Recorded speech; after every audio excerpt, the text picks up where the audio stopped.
Gripaholics, this is episode 124 of This Week in Grip. This is the king of pinch, Napalm, Jedd Johnson, and I'm joined by the esteemed Alan Heineck, Esquire, and James, Professor Crowbar, Retarides, who just got his tummy full at the all-you-can-eat barbecue, and he's ready to go. Don't fall asleep behind the wheel, James. Got lots of exciting stuff coming your way, so we're going to try to make sure that doesn't happen. But first, everybody, you got to go subscribe to the channel, hit the thumbs up button for this show, and leave a comment or two related to our discussions as we go. The main topic for today is plate pinching, and we are going commando today, everybody. No structure at all to the show, no planning, and we're hoping it comes out as exciting as last week's episode on anvil lifting. So episode 123 was on anvil lifting. Make sure to check that out. James, you are the one that broached the subject of plate pinching, so I'm going to let you start it off, dude. Get us on our journey right now, man. What do you think? Where are we at? Well, you know, I think it's one of those topics that we talked about doing before, and I think, at least for me, it's been one of the things that I've had to train that I've needed probably like the most patience for, just because, you know, it's such a friction kind of based lift. You know, it's sort of hard to gauge your progress on pinch training. So I thought maybe we could talk about, you know, the different methods that we've used, or maybe the methods that we've heard of, ways to help people increase their pinch grip or change their pinch training so that, you know, it would benefit them in the future, especially if they've been as frustrated with it as I have. So I hear you, brother. I hear you. Sounds good, my man. Plate pinching is definitely. You know what I kind of think plate pinching is it's a good way to get other people involved. So, like, when people are like, what the hell is this grip stuff that you do? You know what I do? The first thing I do is I give them, like, 2 10s to pinch. And when they lift them, I'm like, holy cow, you just lifted 2 10s, dude. We got to get 3. So then you start, like pumping them up about it, and then they're able to go from like 2 to 3 and a lot of times even 4 10s. I'm like, all right, dude, the only thing that we can do now is go up. We got to try 5. And if you get this, hell, you're almost going to lift the blob now. So now you can start, like, you know, breaking them off into other stuff, you know. So that's what I've done with several of the people who wanted to be training partners over the years. I think I even did that with Luke back in the day. I wouldn't say it's as big of a gateway drug into grip as grippers are, but it might be the gateway drug into grip feats. Yeah, you know, one of the things I would say about that is, like, and I'm sure you've noticed this before too, if you have people who are not initiated with grip and you pinch 245s in front of them, it blows their mind. Like, for some reason, that's one of the grip feats that if you do it in front of people that, you know, don't ordinarily train grip, you know, they're just sort of like shocked by it. Right. You know, or they'll say something like, oh, I didn't even think that was possible. You know? Yeah. So yeah, I mean, and gosh, if you ever, I mean, I've never been as regular on the 55s to do this, but I think Luke is now, where he might be able to just walk over to him and pinch him at will. Because I saw he was adding, 5 pounds to the 55s now. Yeah, man. So 5 pounds in plate mates added on the 225 kilos on Friday afternoon. Yep. Yeah. That's and I know, crazy. I think Bob was adding his 1 1/4s at one point, but I don't think I ever saw anyone add 5s to it. So that's a major feat. But yeah, I think, I don't know about you guys, but what I like about pinch training is, you know, it's like you have milestones set in place for you that, like, if you can get excited about reaching the different milestones, it'll keep you going, it'll keep you motivated. Like, when I started grip training, I couldn't pinch 235s. but I could pinch 225s at a pipe and a little bit of weight to it. So I think it was within like 2 weeks or 3 weeks, I was able to pinch 235s, and that I got really excited about that.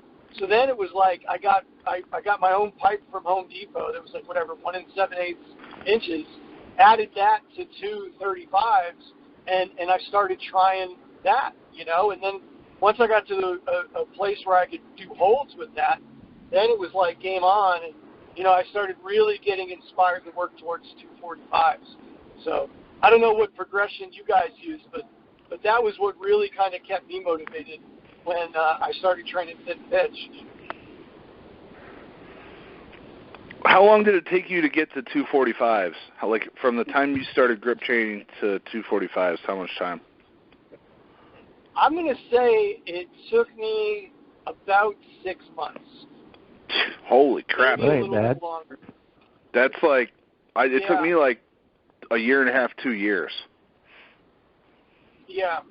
But for me, it was like I could get the 245s, but it was so, like, it was just it was like, I don't know, like, it was one of those once in a blue moon kind of things. I'd be able to do it for a long time, probably almost a year, before I got, like, regular with them, where I could just, walk over to them, get like even today, like it's hard for me to walk over to them and just lift them up. Like usually most days I need a decent warm-up. Sure. And then I'm able to lift them. But, I mean, I haven't really had many days where I couldn't be able to lift them. Most days I'm able to lift them. It's just, I need a warm-up most of the time. That's one thing I find is that, for me, a thorough pinch warm-up is necessary before I'm going to be able to lift something significant. I don't know if you guys have had the same experience. Absolutely.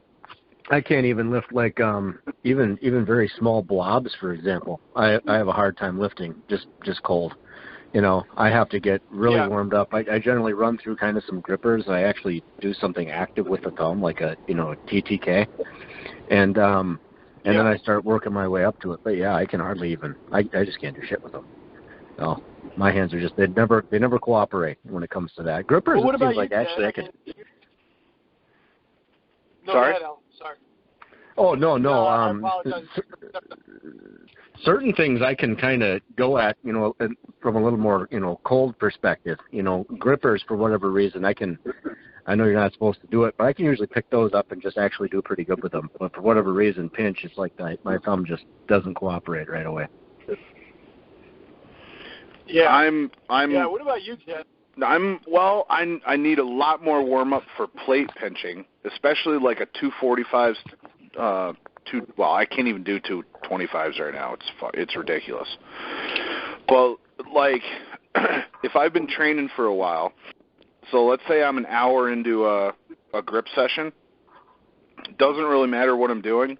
I can just go over to Blobzilla and pretty much on my second attempt lift it to lockout now. But with 245s, there's no way I'm going to be able to do that. That narrower position for me is just more difficult than like having my hand wide open on a block weight. It's crazy. Now that could change because for years I wouldn't be able to do that unless I was thoroughly warmed up with like a blob. So it's almost like my hands change and the level of warm-up that I need changes. It kind of depends on what I've already been doing and what I've been training for the last few months consistently, stuff like that. But right now I'm just not strong in that narrow pinch. It's been like I don't know, probably 6-8 months where just narrow pinch didn't feel that good. Yeah. No, I get that. Like, I found when I was training wide pinch and when I am training thick bar really heavily right-handed, when I am focusing on those things, I tend to lose a little bit of thin pinch strength. Mm-hmm. Would you guys agree with that, or have you had the same experiences? Yeah, I mean, right now I've like I said a couple shows ago, I can't even do the 225s and haven't been able to do them for a long, long time. So I'm really reduced in my strength level with that specific range with the calibrated plate. And to clarify for the listeners, he means 25 kilograms. Yeah, the 225 kilograms. Because you keep calling them 225. Yeah. Oh, yeah. Imagine that they were like, it can't hit 225. Right. This guy's all old and washed up. You know, the other thing One day you'll be all... I like about the other thing I like about plate pitching is it's almost like you were alluding to before about, you know, getting somebody to pinch like 3 tens and then 4, and then if they can do 5, they're closer to the blob. Mm-hmm. You know, there's so many different feats of pin strength that you can do. Whether it's like, you know, I mean, I don't know about you guys, like I worked up to 3 normal size 22 kilogram or 22 pound plates, the 10 kilogram plates. And then it was, you know, the 3 25s, the 3 York Mill 25s, you know, and that was sort of a milestone. And then you have, you know, the incremental milestones like 25 pound plates together, 35s, 45s, and then, you know, the very rarefied air of 55s, you know, and I don't know about for you guys, but to me, training for that wasn't really a straight line. You know, like it took a lot of sort of back and forth. Whereas like with something else, like if you were training like bench press or something, you know, you have a pretty good idea if you have a program in place what you're going to be able to lift. You know, if you're doing a program like whether it's like you know, I don't know, like Wendler or Texas Power or, you know, a 4x4, 5x5 type program, like you know about what you're going to lift, like what you can do, what you're capable of doing based on what you did in the training session before. Whereas with you know, pinch, it's like so much is at play, like the dew point, the humidity, you know what I mean? Like there's been times I've gone outside into my garage and, you know, like there's dew forming on my plates and it just holds chalk like nothing you've ever seen, and it almost feels like your hand is glued to the plates. And then, like, on a day like that, you know, adding a couple of pounds to, say, 45s might feel easy, like too easy. And then, like, when you go in for your next session, if you wanted to microload from there, and it was a dry day or a cold day that was dry, it was like, forget it. You'd actually have to knock some weight down if you were going to do any kind of hold-based training. So, same experience, guys, different? Yeah, for sure. And aside from just the moisture in the air, I would say that my pinch strength is seasonal. So right now, historically, this time of year is when I'm pinching the best. So it's really... That's weird. It's really annoying to me that right now my pinch is terrible, because this is usually when I have a lot of pinching PRs and see a lot of progress. I'm the opposite. Yeah. For me, my grip goes to hell right after King Kong, it feels like. And then it doesn't ramp up again until almost like in the spring. I don't know what it is. But I agree with the seasonal thing, but I'm just kind of the opposite. Yeah, I feel like everything I touch, it might as well just be bolted to the floor. Have you tried focusing during, like, the fall and winter on pinch, Alan? No, because I always kept, you know, certain things that always sort of stayed in my rotation, you know. Like it was typically, you know, block weights and then thick bar and then some grippers. The thin pinch was always a different deal for me just because it was never a huge priority. So that kind of followed, you know, like I said, like King Kong and that sort of deal. But my seasonal pinch, though, that even goes with block weights too. It feels like it's just there or gone, and I don't totally understand what the difference is. It could be very well a humidity thing in my house and in my basement the way I do it, but it's always been a heat factor too. Yeah, it could be. It could be, because, I mean, that's the one thing. Like, you and Jedd are in relatively similar climates. You know, well, here it's like you're not going to get many cold days really between, like, early March and like, December. You know what I mean? Like, most of the days are at minimum 60 degrees for a high, and then you have, like, obviously in the summer it's, you know, it's like Africa here. But you know, you for pinching it's not that great. But I find between, like, late November and early March, you know, that seems to be the best time to pinch here. You'll have occasional days, like we've had, you know, some pretty, like, February, March, we get, like, that's like tornado weather here. It's like, you know, where you'll have, like, a cold front come through, and then you'll have, like, this really sort of humid air where the lows overnight get to around 65 or 70, and then the next day it's like it's just everything in my garage that's metal is wet. It's crazy, and it's great for pinch, you know. But then, like, during the summer, it's like what I try to do during the summer is just maintain a 45 pinch, because it's so hard to get, like, a regular gauge on increasing in terms of pinch for me here during the summer. So that's what I've done, at least recently. Like, in the past, I trained pinch through the summer, but recently, the last couple of years, it's just been, let me try to really maintain pinch during the summer and put in, you know, some regular work on it through the fall and winter. So, but again, I mean, you guys, we all have, I think, different training goals.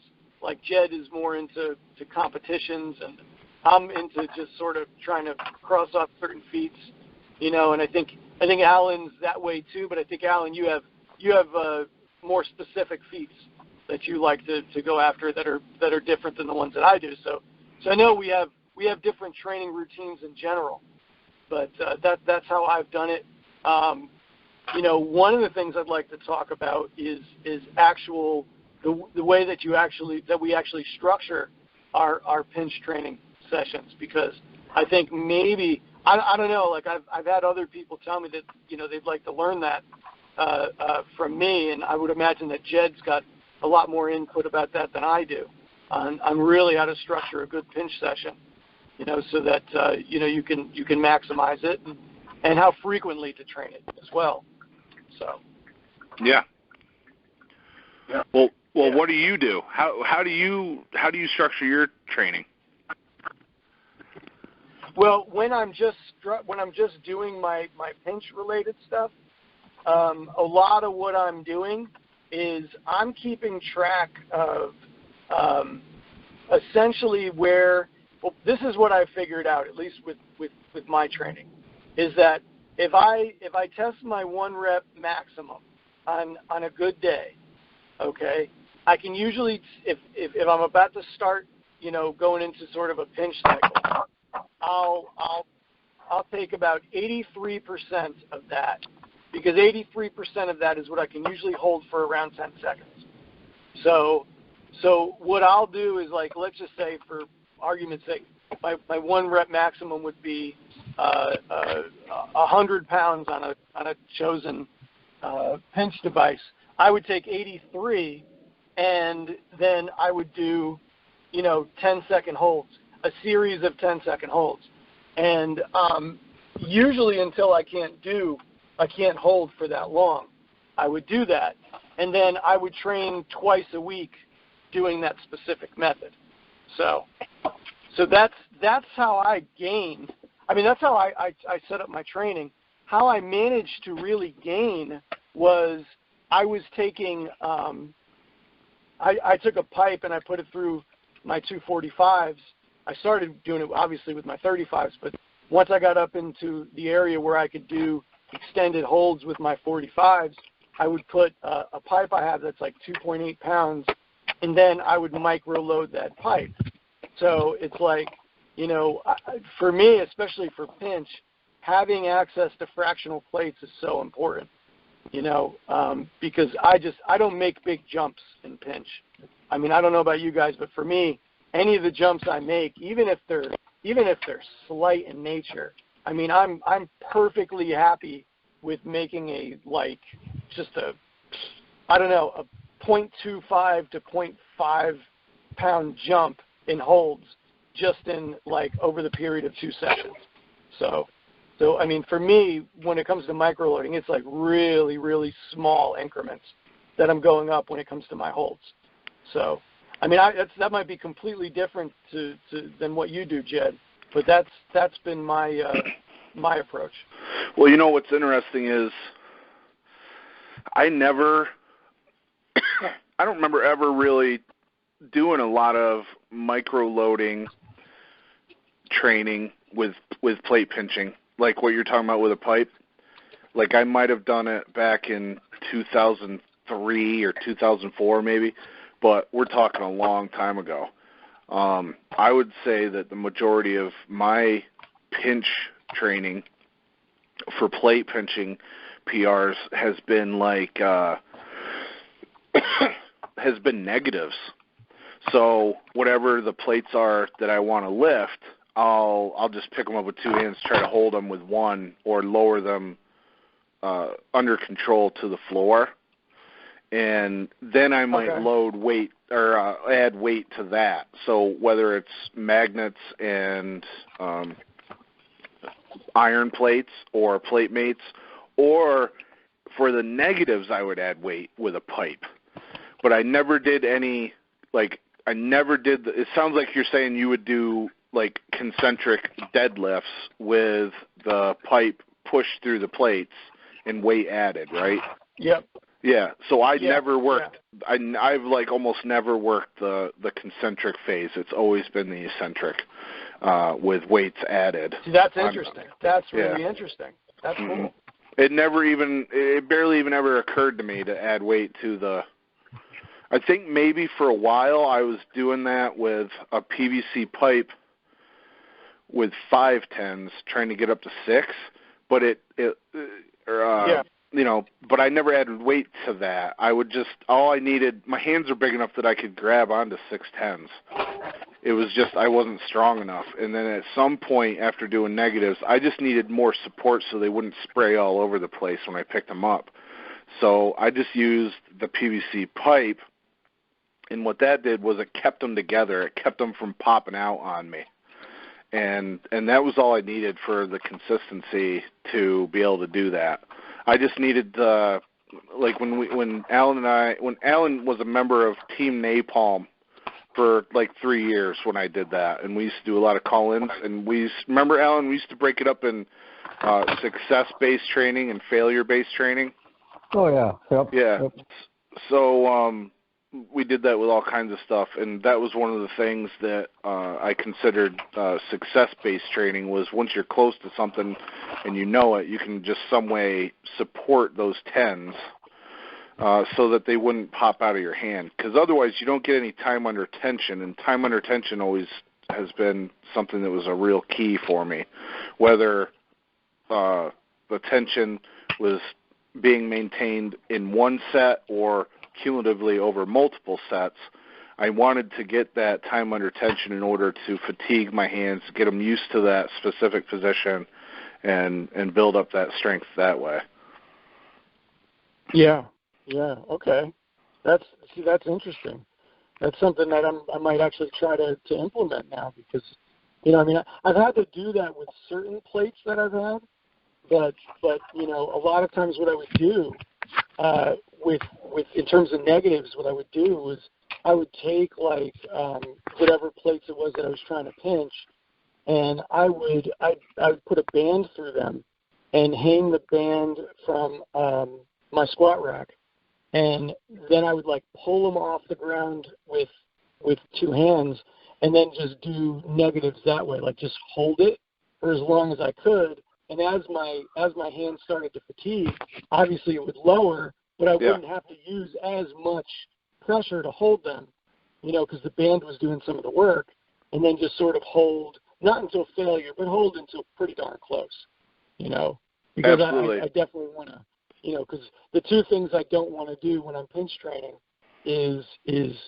well, A, cut myself, and B, just completely blow myself out or injure my thumb, because I'm just, as somebody who's got arthritis in one thumb, and has definitely injured the other one arm wrestling, like, I know how long they take to heal, and I can't think of anything that would set anyone back further than, especially in something like pinch, is as a damaged thumb, just because it takes longer to heal. Terrible. So, it's terrible, man. Yeah. Going wide is the biggest risk that you can take, or one of them anyway, in my opinion. Yeah. Going too wide too soon and irritating that thumb joint. And Brookfield even mentioned that. He warned about that in one of his 2 books. And, of course, I took that advice and totally ignored it and screwed myself up for months because of it early on in my training. What about you, Alan? What about your what's your go-to method for? Are you more of a concentric guy where you're adding weight to a lighter plate combination, or are you more of a eccentric guy where you're doing negatives, lowering weights to the floor? How would you pigeonhole yourself with your pinch grip? So in terms of plates, I've never done a whole lot of specific, training for that. I've worked up to 235s. I've never pinched more than that. I've hit the 510s, but if we were talking about regular just pinch training, like if it was going to be the flask or the Euro, I actually worked with a bit of a percentage-based approach, similar to what James did, with the one difference that micro-loading never worked for me for very long. It seemed like I always stagnated and went back. It's frustrating. It worked best for me with a more progressive overload kind of approach, where I would start light, and I would usually even start down in the 70% range and then work higher holds or reps at that. And then next workout, I would increase my percentage to say maybe 80%, for example. But then I would do fewer sets and my holds would decrease, but I would have to keep building up each time. And then almost similar to how Jim Wendler does things in 5-3-1, where you sort of build up over a few weeks, deload, and then just kind of take another run at it. I had my best training using that methodology, where I never truly went for a max. I more or less based things around it and just kind of kept my true max more in theory than an actual concept, if that makes sense. Where he works with a training max, so I would never go for it. It was the train, don't test kind of approach, and things worked the best that way. Otherwise, it turns into such a mental thing for me, where if week in and week out I'm trying to add just a little bit and then I start missing, then I just get pissed off and it derails my whole training. So it always worked best just kind of building up and actually getting quality work in. And it paid dividends in the end. I would always see results when it came time to actually finally do the test. But max efforts week in and week out and microloading, what I would hit last week, I might not get it all this week. Mm-hmm. And it might be because I just didn't have the enough recovery time, whatever. But I had to make bigger jumps and do less, and just keep resetting. How would you summarize the methods that you used to get to 510s, Alan? That was a side effect kind of thing. It was, because I do a lot with just block weights, and working with the wider pinch with the block weights, because I have to really just use my thumb and my middle and my ring finger for it. Mm-hmm. And 510s just happened the first time I actually tried it. I didn't really have a training scheme for it. It was no just kidding. Like I had done, So, that was I a wish tough I could feat say. for me, man. I didn't have my own gym at the time, so I was using 10s that were quite slick, and that was a feat that took a long time. I mean, I lifted the blob the first time I touched it in 2003, and then I didn't lift the 510s until almost a year later. It took a long time, and that was back before there were there's still not a lot of grip contests, but before there were more than 2 or 3 grip contests a year, really all we had to train for in the United States was the the records list on the grip board. So, we were just trying to knock this one out, then move to this one, then move to this one, and you could watch people's progression. It was like the same progression for everyone for years, because there just weren't any grip contests. So it was like, okay, they got 325s, now 245s will be coming soon, or they got the blob, they'll probably get 510s here pretty soon. I remember that, like clockwork for multiple dudes. Yeah, interesting. I wonder if the difference there is that, if I spent a lot of time on hexes, and there are a lot of, a much more parallel surface than what you'd find on the blob. Yeah. I wonder if that's the big difference. Maybe it's hard to say, because it's probably more specific to a 510s than the blob would be, given what you're actually dealing with. Yeah. So that's just my speculation. I fought for so long to actually lift the 100X. So, that was my big training methodology for actually getting to it was blob 50. I keep saying blob. It's blob 50 when I lifted. Mm-hmm.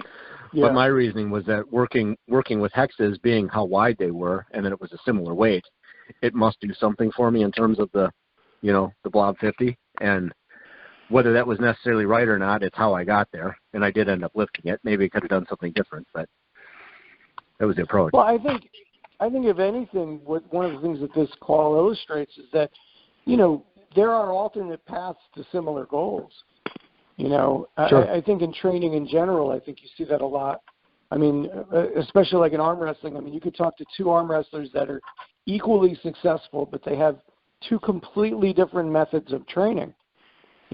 I mean, they're obviously they're putting in the work, but they're putting in a different type of work, and yet they're getting to the same place. And I think as different as our training methods are, it's like we're all sort of, we're arriving at similar places, though I would argue, and I don't think Alan would disagree with this, that Jedd has arrived at places beyond that. You know what I mean? But we've all arrived at pretty decent places, with these different methods. I totally get what you're saying about the micro-loading thing being frustrating. I do. I mean, it ended up working for me because I wouldn't allow myself to get too frustrated. I wouldn't give into it. I'd just be like, well, that's all right. I mean, I'll cut a little bit of weight off it this week. I'll try to get the time under tension and not cut myself. That was always one of the goals. And then, and then the next time, maybe I can pick back up where I was. See, micro-loading made so much sense to me, though, at least the theory of it, that I bought. Yeah. I have a multitude of fractional plates. They're down to even, I don't even know what they are. Just a matter of ounces for some of them. Yeah. They're that light. Yep. That's what I thought I was going to get out of it, because it just made sense to me. And it just didn't actually pan out. But the theory is sound. I think I'm just kind of an exception and not the rule, perhaps, where I needed like those bigger bumps to actually get the growth going. I couldn't. You see some people, it's like they PR week in and week out. You follow, Ches on Facebook, for example. It's every week he's like banging out a heavier gripper. Yeah. I could never do that. I would have to, have a few good weeks, kind of back off, and then take another run at it. Otherwise, it's like you keep kind of running up that steep hill, and you sort of just you run out of gas, you stall out. That's how it works for me. I can never just keep progressing. I have to wave it, if that makes any sense. Well, no, it makes sense. I mean, you forget I train with Pork Chop, so every time he touches something, he mistakenly sets a PR on it. Like, oops. You know what I mean? Oh, yeah. So, yep. So, well, it's like I don't. Well, go ahead. Using the bench press as an analogy, most people would agree with the statement that you're not going to go in every bench press session and just do 305 today, 310 next time around. You're not going to do that indefinitely, right? No, otherwise we'd all be benching 1,000 pounds. And that's exactly how it works with me with grip, is that I just have to have those constant resets. Not necessarily a deload, if you will, where you take a week off, but I at least have to reduce things considerably and build back up to it. Otherwise, I just burn right out. No. Oh, no, totally. Yeah, I know what you mean. It's like, for me, it at least with pinch, it was one of those things where it's like I'd cut myself, and sometimes it was the best thing for me. Like if I cut my thumb, it would force me to have to take like a minimum of like 11 days to 2 weeks without doing any pinch work. And that was actually sometimes the best thing for me, because I found when I took that time, I'd come back and I'd actually be a little bit ahead of where I was before, and that was in some ways motivating to me. It wasn't like I intentionally cut myself. That was one of the things that I tried to avoid, which is why there's certain things that, like pinch-wise, I would not train with. And I know you guys would disagree with this. Jedd definitely would disagree with this. Oh. For me, training with the flask was a surefire way for me to get to train with lower weights than I normally would, but definitely not cut myself. Oh, now you're starting, Jedd. No, it's just true. I mean, it's not. No. I know that for Jedd it would be the absolute opposite, right? Yeah. Jedd's pulling 125 pounds on the damn thing, and he's cutting himself left and right. Well, that comes up once in a while in our discussions, and I've definitely been cut by the flask. It's not every time I touch it by any stretch of the imagination, but I've definitely been cut by it. I've probably been sliced more on like the Euro, but I think it's just it's the amount that I'm using the implement at the time is determined, what slices me or not. I've been ripped open on hexes, and even the Blob 50. For whatever reason, it just rips my skin open once in a while. It's not a cut per se, as much as like the skin's literally getting torn. And so I can do that. I mean, I can do that on the hub. The only thing I haven't ripped myself open on was thick bar, obviously, which I don't know that anybody's ever even done that, cut themselves on that, right? But wide pinch, narrow pinch, I can chew myself up on all of it. Yeah, I know what you mean. But no, I mean, for me, and that's the other thing. Like, I don't know, what do you guys feel about different devices for helping you really develop pinch strength? Like just sort of like pinch blocks or Euro flask. Like, I don't know, and I know that I might be in the minority on this.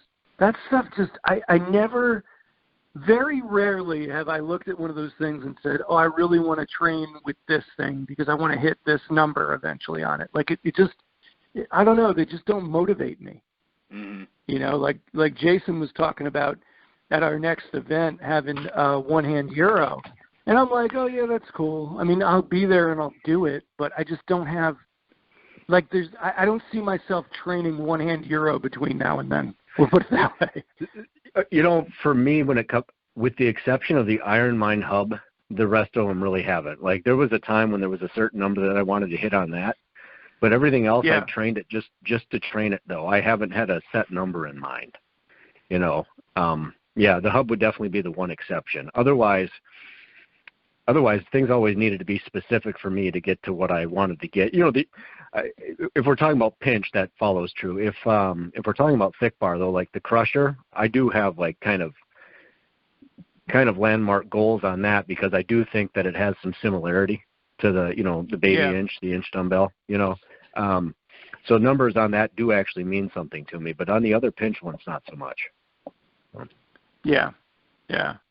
Well, what about you, Jedd? Do you look at the flask and get motivated, or the Euro and say, yes, I'm pulling a big number on this thing? Jedd sleeps with the flask. Yeah. Only in hotels. He uses it as a pillow. Dude, with the other implements, it's really about the contest for me. It's not about like crossing over to any other feats. Yeah. And I've never looked at it and said, okay, I need to build my pinch strength up across a variety of widths, and I need to make sure I have everything covered. So I got to put this in and this in and this in. It's usually just comes down to the flask and the Iron Mind block, and then work in block weights. That's really what it comes down to for the most part. Okay. Well, I know a lot of people have tried me to get. A lot of people have tried to get me to get a gold bar. I can't talk for some reason, but I think Anthony Vassaturo brought one by one time, and I trained with it. But I know a lot of people seem to think that that's a key to progress, even on plate pinching. I could see that. I haven't got one, but that actually looks looks interesting to me.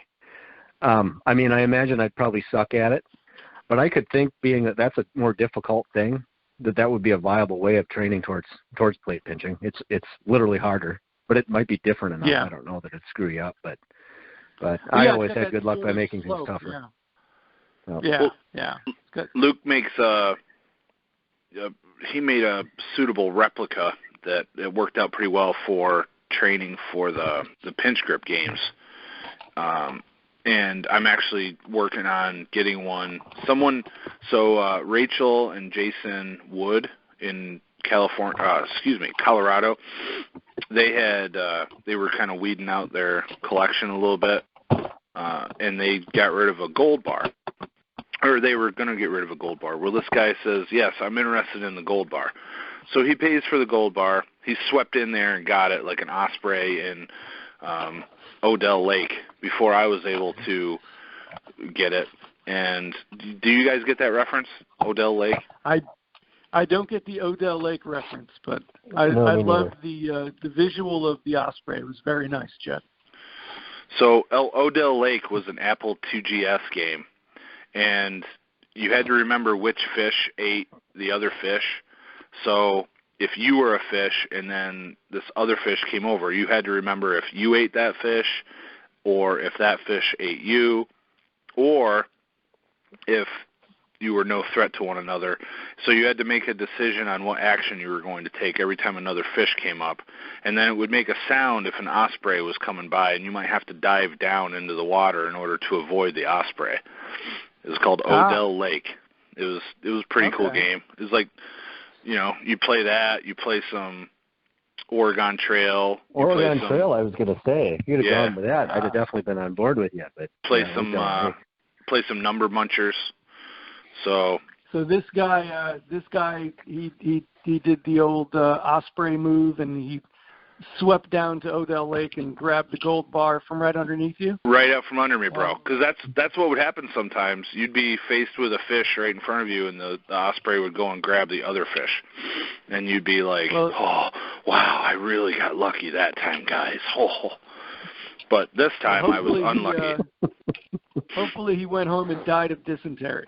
Yeah, man. Yeah, just like Oregon Trail. That's it. So, turns out the guy didn't want the gold bar. He wanted the crusher. Like, this is a new guy. He chose the wrong piece. He didn't know the names of them. He thought the gold bar was the crusher because it had kind of a patina on it. I guess. I'm guessing. Maybe he thought since it had a patina that was gold, maybe that was the gold bar. So now I'm entering into negotiations with this osprey to get his gold bar that he doesn't want in exchange for other items. So working on that, and then we'll have the official World of Grip gold bar in the gym. Oh, so you're going to do some gold bar training? Excuse me? You're going to do some gold bar training? Not. I mean, maybe if it's coming up in a contest. I don't think I'll hit it regularly. It's pretty similar to the ingot lift. I actually forgot we had the replica at the gym, and I trained the ingot in order to get ready for pinch grip games. So, but it was good. It worked out all right. And then I had one more training session and got the gold bar replica out. So, here and there, end up training for it, but I'm sure it won't become I can see where it's kind of a popular item because due to the angles of the sides, it's not grabbing into your thumb in the same way. I think you can still tear yourself on it, but it's just less of a risk than, say, a straight edged implement. So it's cool, but at the same time, when I'm training on it, it doesn't feel like I'm actually working my pinch as hard. It doesn't feel like I'm working my thumb as hard. It feels much more like a wrist type of event. So it's cool. It's cool to have an assortment if you're able to collect all that stuff. Luckily, it's all a business expense for me. So that makes it a little bit easier. But that would be nice. Yeah, and I definitely have. Buy this blob as a business expense. Right. Right. Oh, Red Pill, new implement on the market. Red Pill, gotta get it. Yeah. $350. Expense that piece. But I mean, that also means you end up with 7,000 grip implements collecting dust. So, I mean, some of these things I haven't touched for years and years. So. But that's not bad. That's like an auto mechanic having like all kinds of tools he never uses. It's sort of what we. Yeah. I don't know. I don't think that's an issue. I got all kinds of crap I never cool used. Little like. Get a little pegboard or something. Hang them all on the wall or something. Yeah. Let your clients have at them. Your customers. True. Your members, I should say. Yeah. Yeah. So yeah, I mean, other than the methods that we have discussed, can you think of any other methods you've heard of from other people when it comes to training for plate pinching? I think, I've seen people do reps, for example. Do a lot of repetitions. I don't. Well, go ahead. One thing that I used to really like to do quite a bit on the Euro, for example, this was something that John Vance used to do, where when it was if he was going to be training for like one hand on the Euro, he would pick up with two hands more than he could hold with one, but then he would do these effectively like round the world efforts with it, where you'd start with two and then just rotate it. But so there'd be a brief moment in time where just one hand would be holding the implement. So it effectively loads and unloads. I used to do that all the time. I loved it. It really kind of roasts it was like an end of the workout kind of thing. I would do that.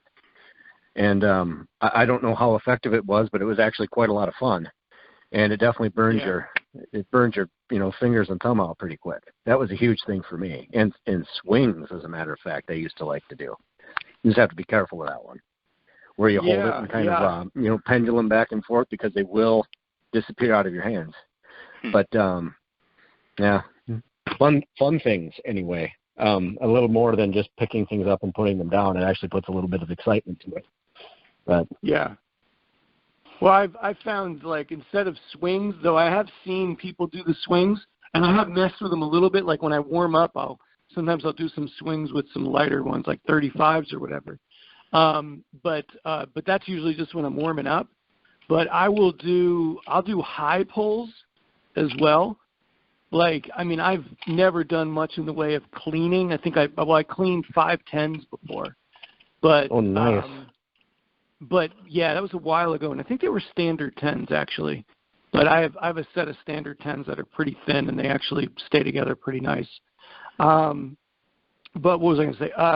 But yeah, I don't know, like the swings I never got into. I did find that doing high pulls, especially speed work, like really fast high pulls, tended to help with at least with me in terms of making progress with pinch. Almost like doing sort of a speed day kind of thing, where you're really not doing anything so much to failure, but just getting some really quick speed pulls in. And sometimes when I let them down, I mean, I would just sort of let go of them just before I get to the bottom, just because I don't know about for you guys, but for me, putting the weight down seems to be where I cut myself. High risk, man. Yeah, I'm definitely right with you. Yeah. Like when you're putting them down, you're almost like it's like gravity plus 10 or whatever. So they're going to recoil off the floor big time. Yeah. You got to watch that for sure. I've hurt myself doing that. The thumb joint got injured having them bounce. So that I've dealt with. Yeah, I never considered the tear on the way down, though. It felt like mine always kind of went on the way up, if anything. But interesting. And the other thing that I did when I was training for to try to pinch the 3 22s that I have, the 3 10-kilogram plates. What I was doing was I was putting one of the lighter bands that I have through a few 5-pound plates. The 5s I had, I forget how many I had, but I had a certain number of 5-pound plates that were exactly as wide as my 3 22s in terms of millimeters. And I put those together, and then I put a band through the center, and then I stood on the band on either side, and I would just pull the 5s up pretty quick and put them down. Just do speed work at that width. So with sort of that progressive resistance. I don't know if you guys ever tried anything like that. I don't think so. No. I never really cared for. I know a lot of people use bands and stuff for their training. I never really cared for it for some reason. It just seemed weird for me, and it was a hard thing to quantify and track. I kind of liked having some real particulars written down, and bands were kind of a huge variable for me. Okay. Yeah, I mean that makes sense. I'm not denying that it works. It was an odd thing for me, and I kind of always played the numbers game with it. It was just so much more repeatable. But yeah, my philosophy with it was, if I can grab something that's lower to the ground at the same width, and then start pulling against resistance that gets a little bit greater once it gets to the height of where my 22s would be. Same height as my 25s, but just a different width. If I could get that right at the point where I would be pulling the 22s off, then I would be able to break them off the ground. Because I think for me, a lot of times with pinch-related stuff, I don't drop it. It's not one of those things usually where, like, sometimes with a hub I'll get it up to like mid-calf. And then, like, between the calf and the other side of the knee seems to be my weak point. With pinch, it's like if I can't pull it off if I can pull it off the ground, usually I can lock it out. Very seldom does something slip. So I wanted to work on that part just about where the ground is, to break that initial gravity there. But I don't know. You guys might not have that problem. That's just been my problem. No, I think that's it's a legit way of training. I wish for me, so many times, my lifts, I literally lose it right off the ground. I definitely don't have that thing where if I can get it moving, I can pick it all the way up. It'll be weeks or months where I just hop things, and finally it'll come all the way up. Yeah. Story of my life. Yeah. And that's not limited to pinch. That's the thick bar thing as well too. Like the baby inch, I hop that thing forever. It just really teases me like that. Yep. Have you had more success with it since we last talked? I know you said you pulled it up 3 times with Devin. Yep. And as a matter of fact, no, I haven't lifted it. I haven't been able to lift it since. I've got some big air on it. I got it higher with my right hand than I had my left, and my left was what actually lifted it before. It's my stronger one. But no, I'm losing it right around my knee, a little bit above it. So I had, the last time I tried it, I had done some stuff a couple of days earlier, which might have been a factor in it. But that's how things go for me too, though. Now if I don't know, I'll probably struggle for a while, then one day it'll just come right up again. That's generally how things kind of go. Well, especially the things I really, really want. Well, I know that frustration, Alan. You're not alone. Trust me. I'll tell you.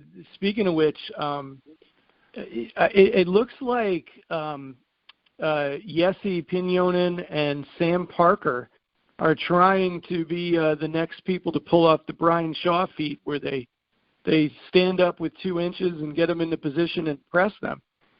Jedd has been pressing some 150-pound bells. I'm wondering if Jedd might do that before those 2 guys.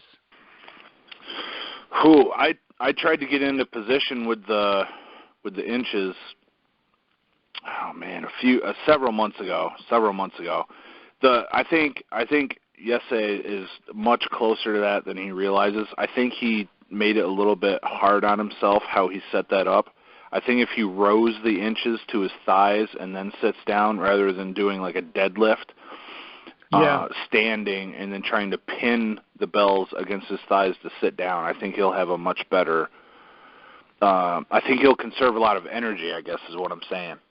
I think he lost a lot of energy doing it that way. This is probably the first time he tried it, you know, so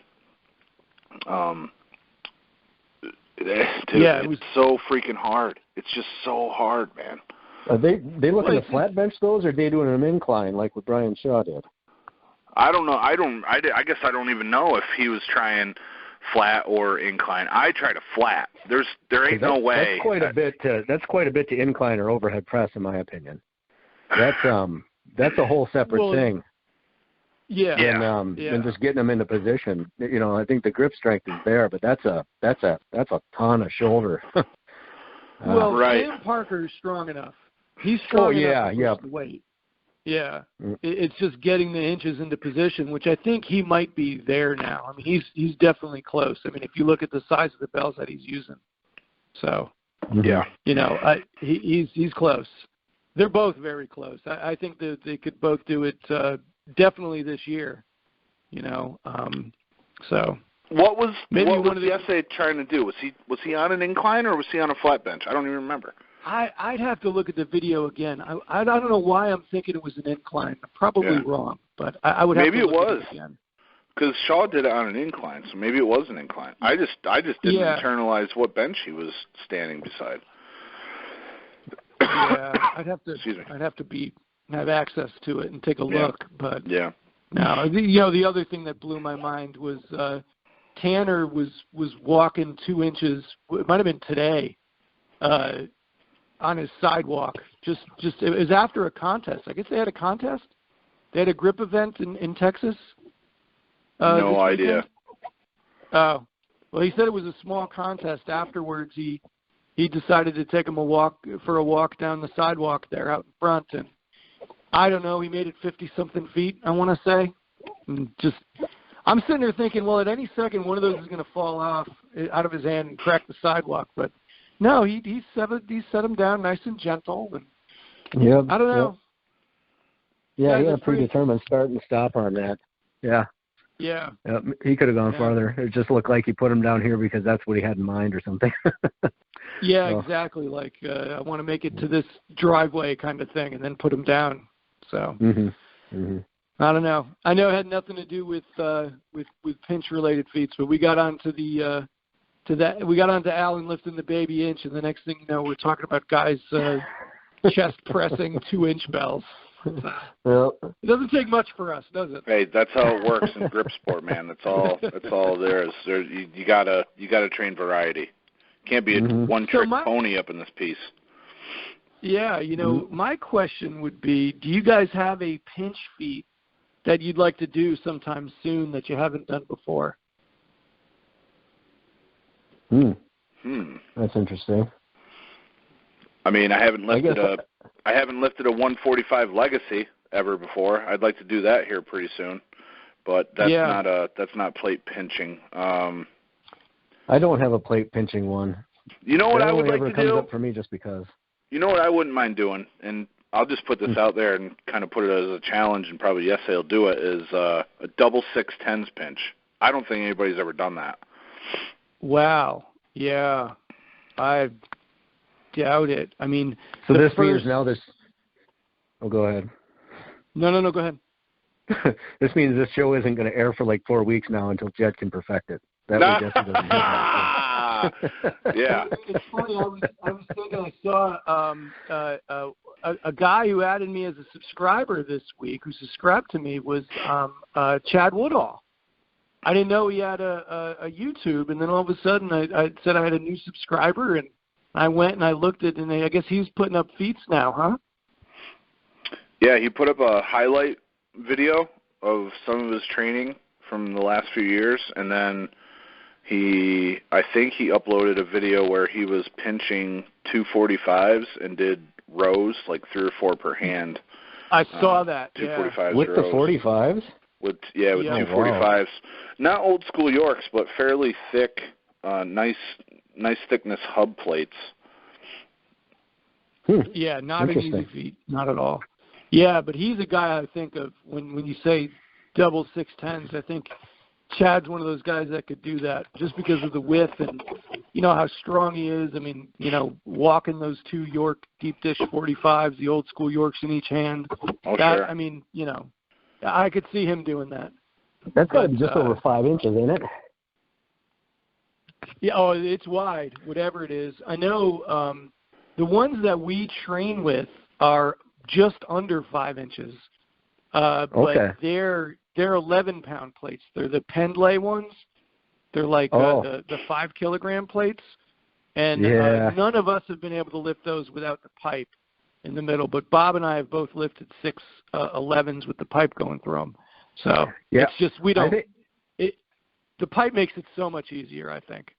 Yeah, I think I might have done 5 kilograms with a pipe in it. Yeah, and I definitely never happened without it. That was for damn sure. I don't think they sort of came off the ground. I think they just fell apart in my hand before I even did anything with them. Yeah. My experience with the pipe has been if you can add about 10 pounds to the pipe, you can pretty much do the feat. Like if you can take 5 10s, put a pipe through it, and then add whatever would be left for to gain 10 pounds. So it'd be like whatever the pipe weighs 2-point-something pounds, add another 7-point-something. If you can do that, then you can probably do it without the pipe. So see, that's good information to have, because that's people need to hear that sort of thing, because that kind of gives them something to work with. It's like what we have with the. I know it doesn't necessarily fall true, but people would say, hey, you pull 100 pounds on the wrist wrench, you're starting to get into the inch territory. Yeah, but it gives you an idea, Yeah. So that's good to have out there, because we don't have a lot of baseline things on stuff like that. Things are just that much different. Yeah, I agree. I think that's but it might be different for other people too. I mean, it could be a hand size thing too, where for me I need to be around 10 pounds more before I can do that. But somebody who might have a bigger hand that can get a better wrap on it can keep those plates together. So who knows? Mm-hmm.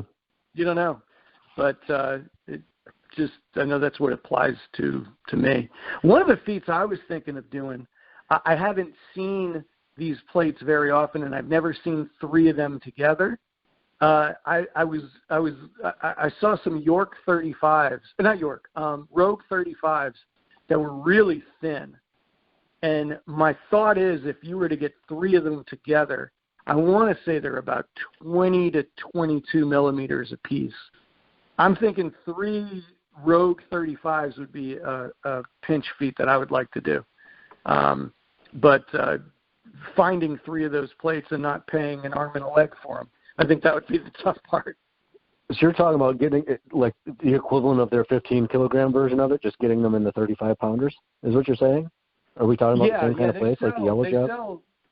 Yeah, they do. They sell 35-pound plates that are, I mean, the ones that I saw, the set that I saw when I put them together, I would say together, and this is going by eye, they were less than, I'd say they were probably about 42 millimeters together.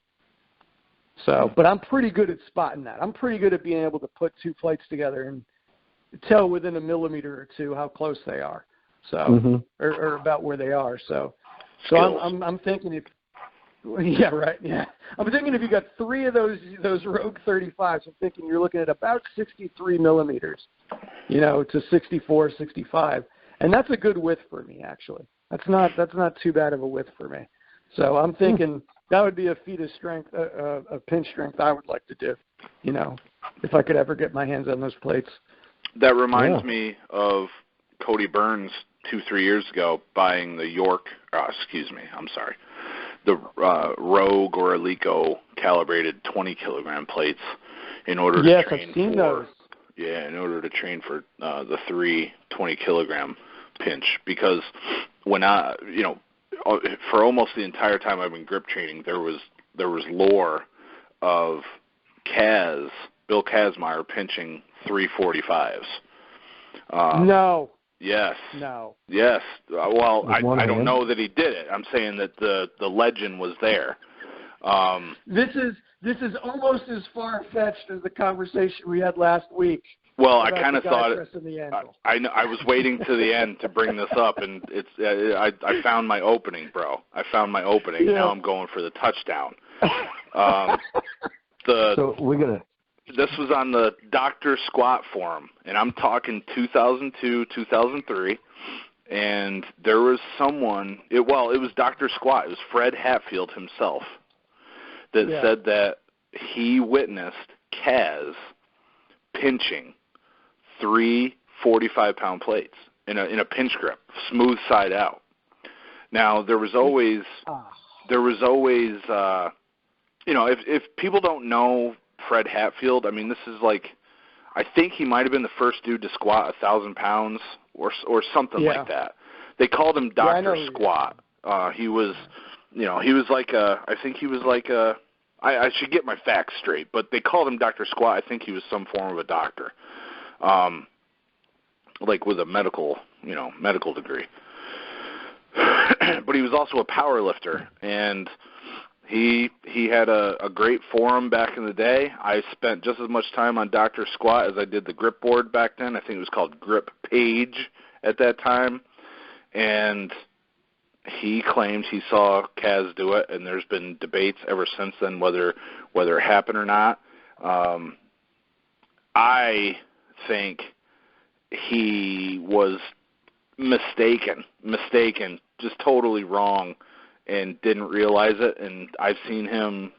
I watched him talk on that forum multiple times, saying that he saw it. But I think he saw something that looked like 345s, or maybe Kaz had like the outside plates backwards and had them by the rim, or maybe they were on his thigh. I don't know what the case was, but that was something that has been talked about back in the day, and it's remarkable. Yeah.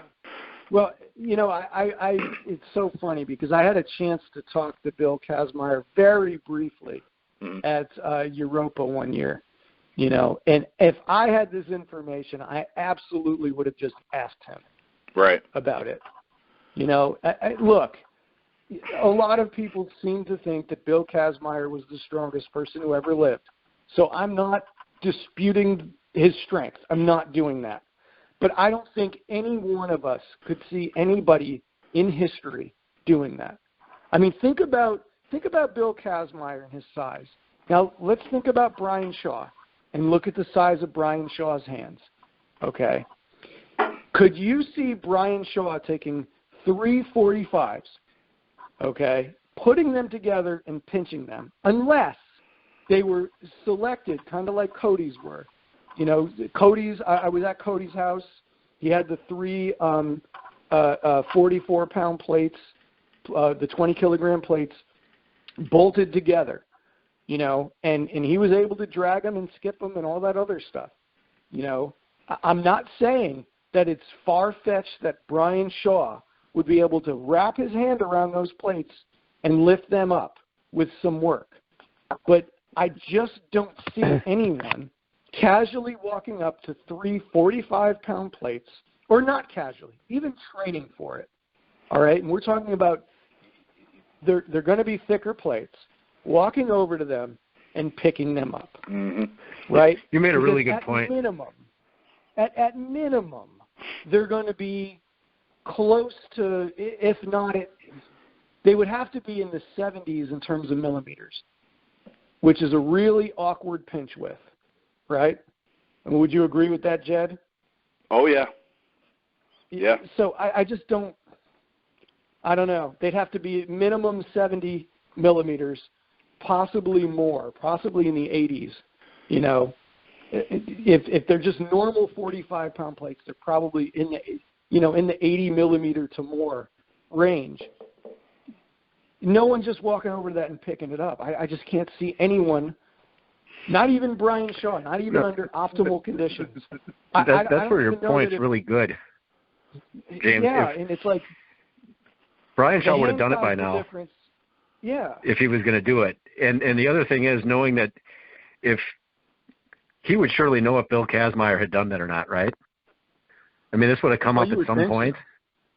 Yeah. Yeah. This would have been a thing where that would be what he's showing people. If that's a thing that you can be done, that's what you show people. You don't pinch 245s or you don't hub a 45-pound plate. That's the thing that you do, is you pinch 3 45s.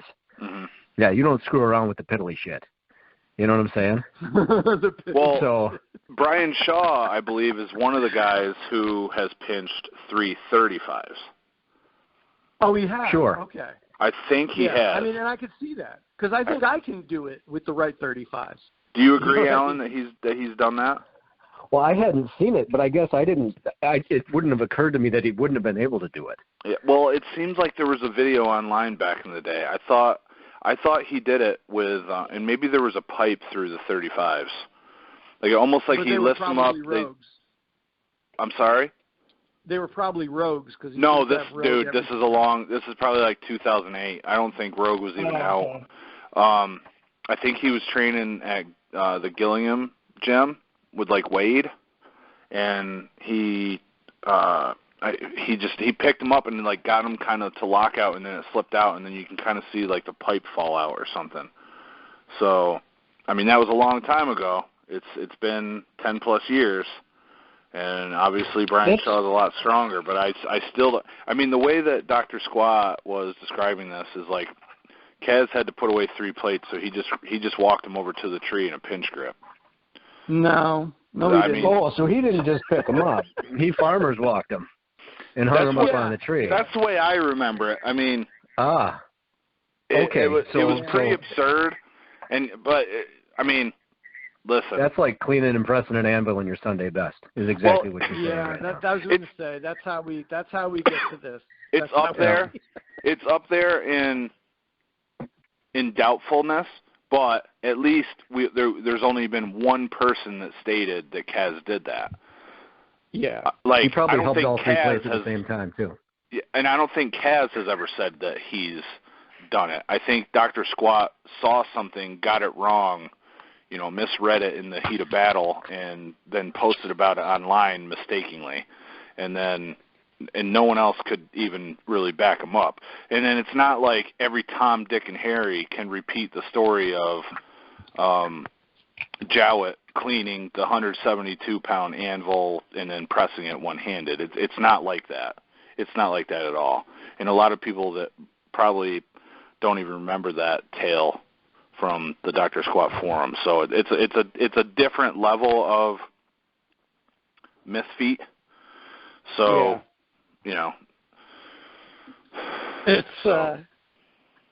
it's I don't even know that we would refer to it as plausible, though. Yeah. So. Yeah. Yeah. It's like when people are out in the woods and they see a squirrel, and in their mind they just saw a Bigfoot. They saw one little patch of brown fur, and they thought it was Bigfoot, and they go back and tell everybody they saw a Bigfoot. Or you re-examine a photo you took and you see Bigfoot, and you go back to the spot where you're at, and it's actually just like a willow tree or something. So your eyes can play tricks on you. Yes. Oh, man. Yeah, so that's plate pinching. What else? Anything else to cover with plate pinching, guys? So you don't believe in Bigfoot, Jed? I'm not saying I don't believe in Bigfoot. I'm just saying that I think a lot of people that report that they saw it are mistaken. See, you know who I would have really loved to have on the call for last week and this week would have been Clint Rob Moneymaker. Vigent. Oh. Who? Rob Vigent. Oh gosh, yeah. Because he would have went off on both of those subjects. He would have really gone off on the Jowett discussion. He would have, guys. Yeah.